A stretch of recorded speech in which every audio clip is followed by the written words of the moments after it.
Hey there, silly story here, bringing you another silly tale for everyone to enjoy. Title: How Not to Be a Good Samaritan. The Accidental Philanthropist. As a woman of privilege, I thought it would be genius to document a kindness experiment for my social media followers. I imagined myself helping others and spreading good vibes, but things took a nosedive fast. My well-intentioned efforts turned into a series of comedic mishaps. Who knew being kind could be so tricky? Come along for the ride. Story begins. Hi there, lovely people. You might think that being a privileged woman means my life is all sunshine and rainbows, but I've recently discovered that kindness is the latest trend, so I decided to hop on the bandwagon. I mean, how hard can it be to help others, right? I envision myself as the star of a new social media series, Kindness Experiment, One Woman's Journey to Save the World. I gathered my shiny new camera, a playlist of inspirational music, and a plethora of organic snacks. My plan was to do good deeds and film my progress for my millions of followers. Who wouldn't want to watch me transform into the next Mother Teresa? First stop, the local food bank. I arrived in my designer athleisure wear, armed with my camera and a heart full of altruism. What do you need me to do? I chirped, ready to roll up my sleeves. Just help sort the donations, the coordinator replied, a little overwhelmed by my enthusiasm. Simple enough, I thought. But instead of following their system, I decided to improve it. I organized canned goods by color and size, because who doesn't want a rainbow of soup? And when I realized the pasta was getting all mixed up, I created a pasta art installation that left the volunteers staring in bewilderment. We don't usually do it like this, one of the volunteers murmured, glancing at my camera as if to say, help.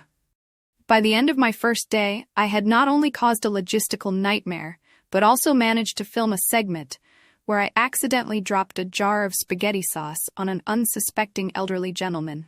His expression was a mixture of shock and tomato-red fury.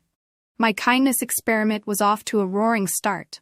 Undeterred, I moved on to my next project, a makeover for a local homeless shelter.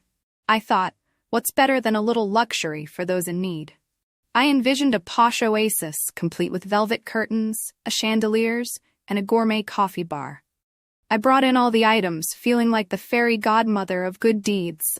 But the volunteers at the shelter looked at me as if I had just suggested we install a hot tub in the middle of the common room. We usually stick with essentials, one volunteer said hesitantly. Ignoring their confusion, I went to work.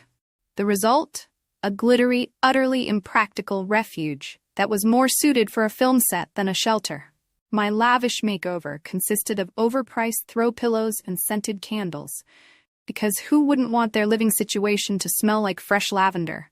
Let's just say, when the first guest walked in and promptly asked, "Where's the food?" I realized I may have missed the mark. As the days rolled on, my kindness experiment spiraled into a comedy of errors.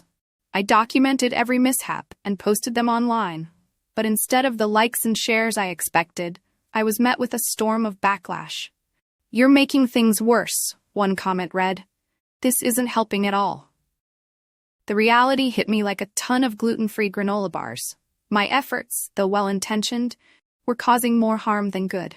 My followers began to question whether I really understood the world outside my bubble. They weren't wrong.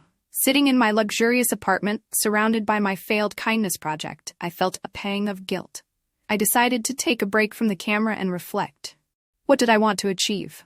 Was it fame, or was it genuine help? I reached out to the volunteers I had upset and asked if I could join them without filming. "I just want to help," I said, finally putting my ego aside. The next week, I showed up at the food bank, not with my camera, but with a willingness to actually listen and learn.